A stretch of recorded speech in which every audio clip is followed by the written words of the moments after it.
Hello and welcome to Cloud9 Stories. I am so glad you are here.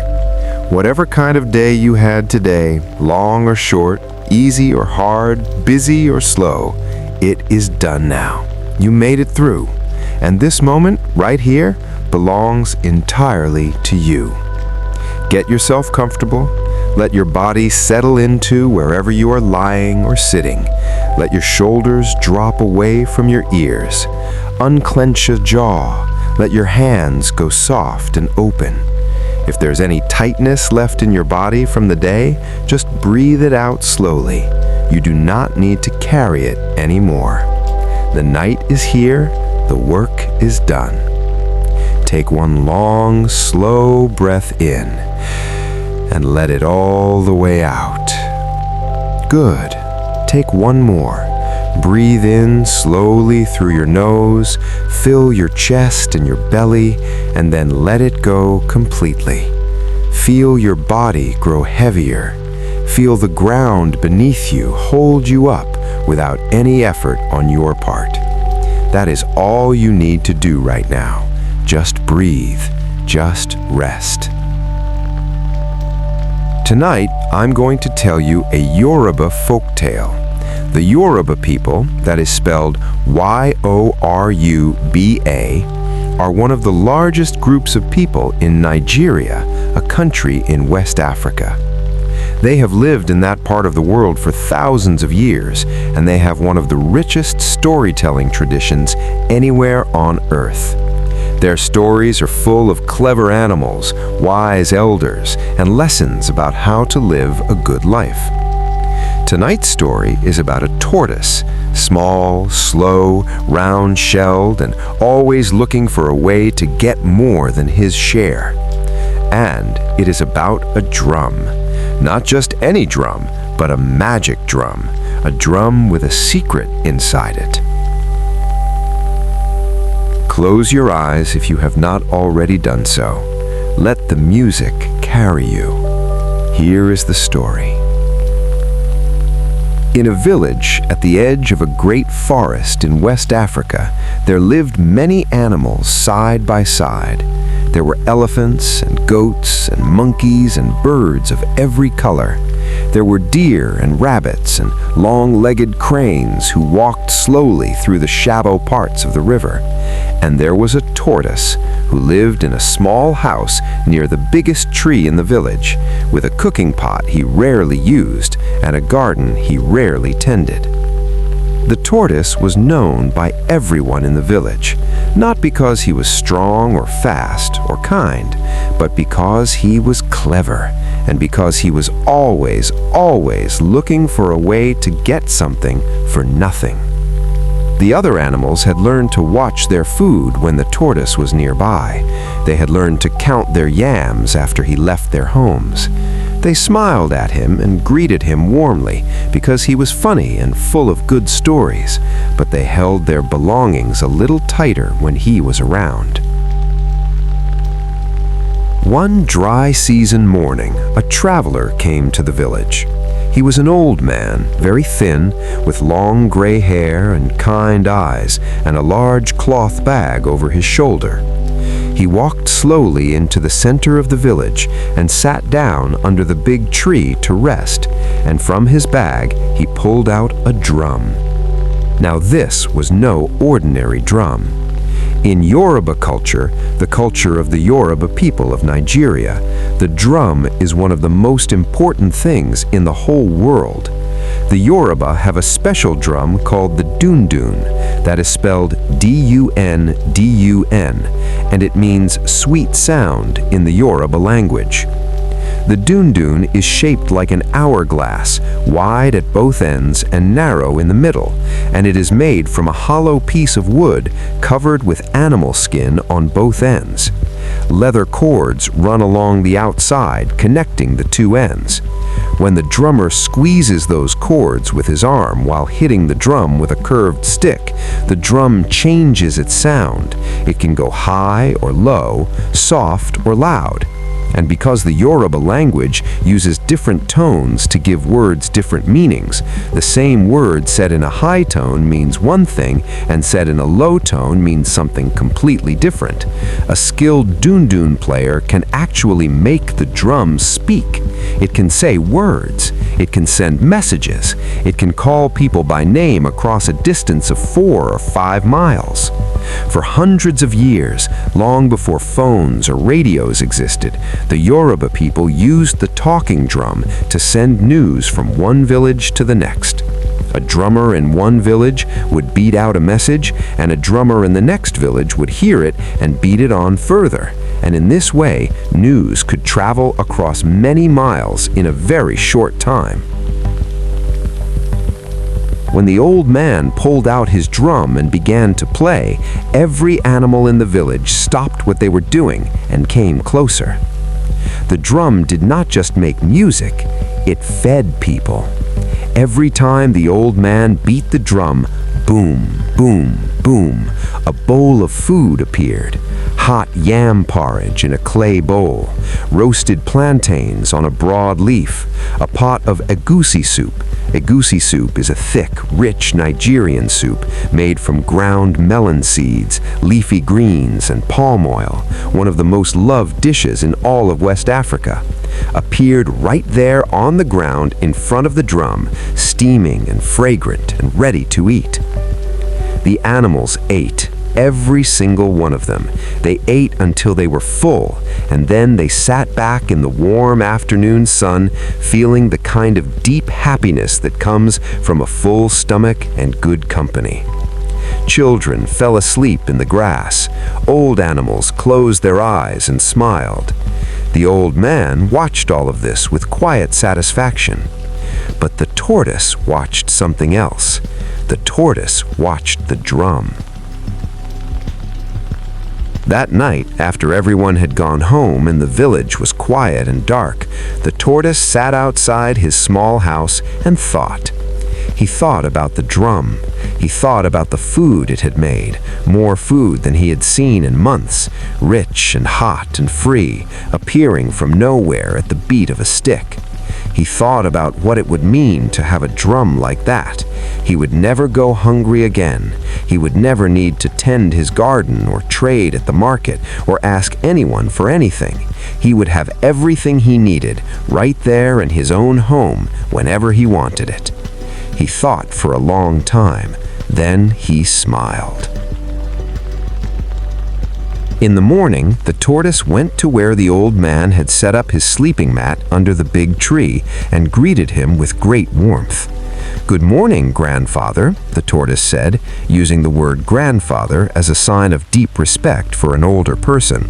This is common in Yoruba culture, where young people and those of lower rank always show great respect to elders, calling them mama or baba or grandmother and grandfather, even when they are not related by blood. "Good morning, little one," the old man said, opening his eyes. The tortoise sat down beside him and began to talk. He asked the old man where he had come from. He asked about his journey. He said kind things about the old man's drum and the joy it had brought to the village. And slowly, gently, the way the tortoise always moved toward what he wanted, he steered the conversation toward the question he had been burning to ask all night. "Would you teach me to play the drum?" the tortoise asked. "I have always loved music. It would make me so happy to learn." The old man looked at the tortoise for a long moment. He had traveled through many villages. He had met many animals. He had seen the way the other animals watched their food when the tortoise was near. He was old enough and wise enough to read a situation clearly. But he was also a kind man, and he believed that wisdom, like food, was meant to be shared. "I will teach you," the old man said, "but first you must hear the rules of this drum. There is only one rule, only one, but it is the most important rule you will ever learn, and if you break it, the drum will not forgive you." The tortoise leaned forward. His eyes were wide and eager. The old man said, "This drum feeds the whole village. Every time you play it, it feeds everyone around you. If you play it only for yourself, if you close your door and beat the drum alone and eat the food it makes without sharing any of it, the drum will punish you. This is its only rule. Feed others first, feed yourself last. Share everything the drum gives you. The tortoise nodded very seriously. "Of course," he said. "Of course I understand. I would never dream of being selfish with something so generous." The old man looked at him for one more long moment. Then he taught him how to play. The old man left the village the next morning, and the tortoise carried the drum home under his arm, walking as fast as his short legs would take him, which was not very fast, but faster than usual. He went inside his house. He shut his door. He closed his window, and then he sat down on his mat, put the drum between his knees, picked up the curved stick, and beat it 3 times. Boom, boom, boom. 3 bowls of hot yam porridge appeared on the floor in front of him. The tortoise's eyes went wide with joy. He picked up the first bowl and began to eat. He ate the second bowl. He ate the third bowl. He sat back full and satisfied and patted his round belly with both hands. He did not open his door. He did not share a single bite. For 3 days the tortoise kept his door shut and his window closed and played his drum alone inside his house. 3 times a day food appeared. Hot soups and stews, roasted meats, sweet fruits, fresh bread made from cassava flour. Cassava is a starchy root vegetable that grows widely across West Africa and is one of the most important food crops on the continent, and the flour made from it is used to make all kinds of breads and porridges. Every meal was rich and generous, and all of it went into the tortoise alone. On the 3rd day, the tortoise noticed something. The food was getting smaller. Where 3 bowls had appeared before, now only 2 appeared. The portions were a little less generous. The soup was a little thinner. The tortoise told himself it was nothing. He beat the drum again. 1 small bowl appeared. The tortoise frowned. He beat the drum harder, faster, louder. Boom, boom, boom, boom, boom. Nothing appeared at all. He beat it again and again. He stood up and hit the drum with both hands. He turned it upside down and shook it. He pressed his ear against it and listened. Nothing. The drum was silent and still and completely empty of magic, the way a well goes dry when you take from it every day and put nothing back. The tortoise sat down on the floor of his house, surrounded by empty bowls, and felt the familiar ache of a very empty stomach. When the tortoise opened his door and came out of his house for the first time in 3 days, he looked thinner and sadder than the animals had ever seen him.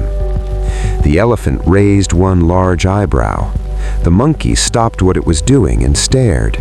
The weaver bird, sitting on its fence, tilted its small head to one side. "What happened to you?" the elephant asked. "Nothing," the tortoise said quickly. "I am fine. I have been busy." "Where is the drum?" asked the monkey. "We heard you had it. We thought perhaps you would play it for the village the way the old man did." The tortoise looked at the ground. "The drum does not work anymore," he said. There was a long silence. The animals looked at each other. They all understood, without being told, exactly what had happened. They had known the tortoise for a long time. They knew how he was. The elephant sat down slowly, the way elephants do, folding her great legs beneath her until she was at the tortoise's level, and she looked at him with calm, patient eyes.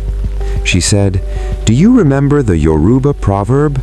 A Yoruba proverb is a short, wise saying that the Yoruba people have passed down through the generations. The proverb that says, "Owo eni ni ofitun oju ara eni se." It means it is your own hands that clean your own face. It means the things you do come back to you. The way you treat others is the way life treats you in return. The tortoise was quiet for a long time. Around him, the village was warm and full of life. The goats were grazing, the birds were singing in the trees. Children were running along the red dirt paths between the houses.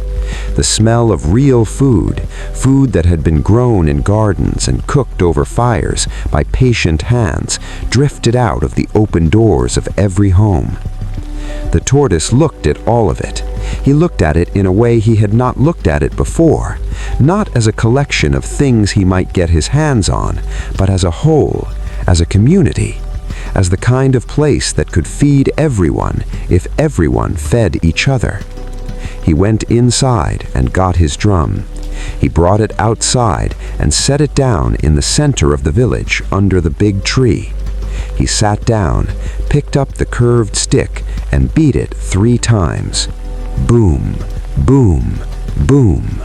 A large pot of egusi soup appeared, then yams, then roasted plantains, then cassava bread, warm and soft, wrapped in leaves. The food kept coming, bowl after bowl, pot after pot, more than enough for every animal in the village. He smiled. Not the quick, sharp smile he used when a trick was working, a slower one, a quieter one. He was the last one to eat. After that day, things were a little different in the village. Not completely different. The tortoise was still the tortoise. He still had quick eyes and a quick mind, and a way of talking that could make you agree to things before you fully understood what you had agreed to. The animals still watched their food when he was nearby, though perhaps with a little less worry than before. But once a week, always on the same evening, when the sun had gone down and the cooking fires had burned low, the tortoise would bring his drum out to the center of the village and play. And every time he played it for the village, it worked.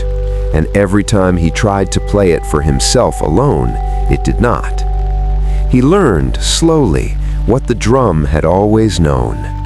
The Yoruba people have a saying, Ajo orun ni orun, ajo aye ni ile. It means, the journey to heaven is heaven itself, and the journey through this world is our true home. What it is saying, in simple words, is this: the way you travel through life is your life. The way you treat the people around you every single day, that is who you are. Not what you own, not what you have collected, not how clever your tricks are, but whether, when the food appears, you share it. The drum knew this from the beginning. The old man knew it too, which is why he taught the tortoise even though he had his doubts. He knew the drum would teach what words could not. Some lessons you have to learn from the inside, from an empty bowl on the floor of a quiet house with the door shut and no one to share the silence with. The tortoise played his drum every week until he was very old, and every week the food it made was more than enough for everyone, and every week he ate last and went to sleep full, in the warm and easy way that you can only sleep when you have given something away. The village slept. The fires burned down to warm orange coals. The stars came out one by one above the tall, dark trees, and the tortoise in his small house near the big tree put his drum carefully in the corner and lay down on his mat and closed his eyes. And that is the story of the tortoise and the magic drum. A Yoruba folktale from Nigeria, carried for hundreds of years from one pair of hands to the next, from one quiet evening to another, from one sleeping village to one listening child at a time. If you are still awake, you do not need to be. The story is finished. The village is resting. The drum is in the corner. There is nothing left to do tonight except let go. Let your body be heavy. Let your breathing slow. Let the darkness be soft around you. You gave what you had today. You showed up, you did your best. That is enough. That has always been enough. Sleep now. The drum will be here in the morning, and so will you. Sweet dreams. Thank you so much for spending this time with Cloud9 Stories tonight. If this story helped you relax and fall asleep, please leave a like on this video. It is a small thing that makes a big difference. It helps more people find us when they need a quiet, gentle place to rest at the end of their day. If you are new here, welcome. Subscribe so you never miss a new story. We will always have something warm and slow and peaceful waiting right here for you. Good night. We will see you next time.